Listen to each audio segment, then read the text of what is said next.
మన రాష్ట్రానికి home minister ఉన్నాడా? అసలు పోలీసులు డ్యూటీలు చేస్తురా? వాళ్ళు ఎవరి కోసం పనిచేస్తురు?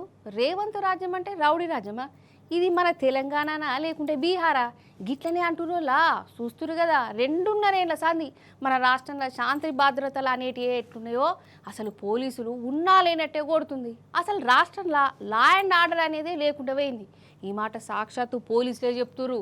అగో చూడురి మీరే.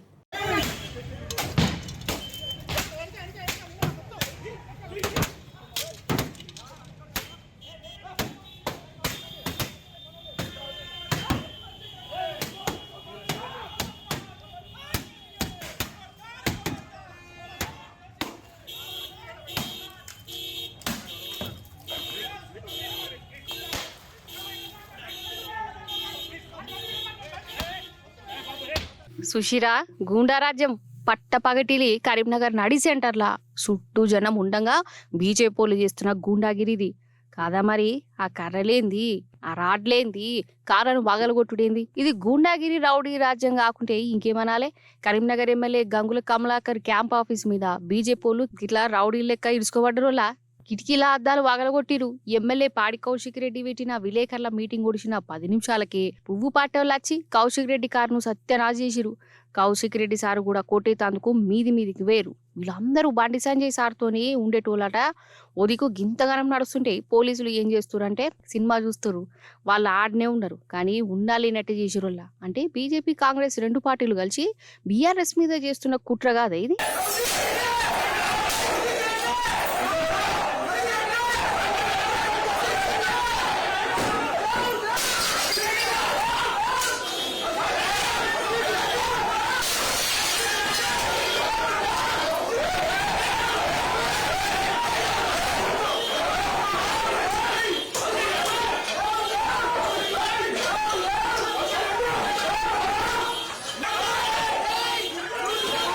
ఇవాళ ముఖ్యమంత్రి రేవంత్ రెడ్డి గారు, బండి సంజయ్ గారు ఇవాళ మరొక్కసారి ములాఖత్ అయిపోయారు అనేది క్లియర్. ఇవాళ మీకు క్లియర్ కనబడతా ఉంది. ఇవాళ నా మీద దాడి ఎందుకు చేస్తారండి? నేను చేసిన తప్పేంటిదండి? నేను ప్రజల పక్షాన నిలబడి ఇవాళ భయాందోళన కాలం అయిపోయింది. ఇవాళ గన్ కల్చర్ అనేది కరీంనగర్కి వస్తుంది. బీహార్లోనో లేకుంటే యూపీలోనో ఉన్నట్టు గన్ కల్చర్ కరీంనగర్కి తీసుకొని వస్తున్నారు. ఇది మంచి పద్ధతి కాదు. ఇది ప్రజల గురించి సేఫ్టీ కాదు. ఇది చాలా చాలా డేంజరస్ అయిన విషయం అనేది నేను చెప్తా ఉన్నాను. నేను చెప్తున్న సందర్భంలోనే ఇవాళ ఇమీడియట్ గా నేను ప్రెస్ లో పెట్టి ఇవాళ మా దొంగలని ఎందుకు పట్టుకోలేదు ఇంకా రేవంత్ రెడ్డి గారు అని నేను అడిగితే ఇవాళ మమ్మల్ని దాడి చేసి మా బీఆర్ఎస్ పార్టీ కార్యకర్తల మీద దాడి చేసి మమ్మల్ని హత్య చేయించే ప్రయత్నం చేస్తుంటే ఇది న్యాయమా అని నేను అడుగుతా ఉన్నాను. ఇదేనే కాదు, అసలు 2.5 ఏళ్ల సంది మన రాష్ట్రంలో నడుస్తున్న కథనే ఇది. అంతెందుకు, ఇదే కరీంనగర్లా 4-5 రోజుల కిందట కేంద్ర హోం సహాయ మంత్రి బండి సంజయ్ సార్ ఆఫీస్ కాన్ని ఏమైందో చూసిరు మీరు కూడా. తుపాకులు చూయించి కనవడ్డోలను గాల్చుకుంటా బంగారం దుక్నాన్ని లూటీ చేసిరు. వాళ్ళ ముఖాలకు ముసుగులు కూడా వేసుకోలే. అయినా గాని ఇప్పటిదాకా వాళ్ళను దొరకబట్టిన వెట్టలే. సొంత ఆఫీస్ కానే ఈ రకంగా దోపిడీ అయితే బండి సంజయ్ సార్ను ఇంతవరకు వాళ్ళ సంగతి ఏందో చూడలే.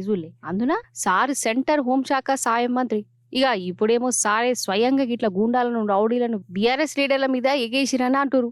ఇది ఇప్పుడు మన రాష్ట్రంలో ఉన్న శాంతి భద్రతల తీరు. ఇదేదో కోపంతోనే చెప్తున్న మాట కాదు, సాక్షాత్తు మన పోలీసులే చెప్తురు.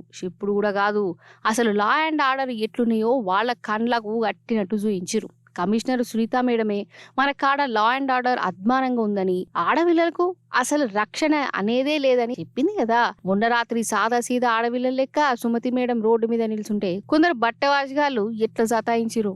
మన రాష్ట్రంలో ఒక్కొక్క దివానాగాళ్ళు ఏ తీర్ల రెచ్చిపోతురో కండ్లకు కట్టినట్టు మేడమే చూయించింది. ఇక దీన్ని మించి చెప్పాలనా మన రాష్ట్రంలో అసలు పాలన ఎట్లున్నదో, పోలీసుల పనితీరు ఎట్లున్నదో అని? శాంతి భద్రతలు చూడవలసిన హోంశాఖను కూడా దగ్గరనే పెట్టుకున్న రేవంత్ సారు జనాలను ఏ తీర్ల పట్టించుకోకుంటుండో.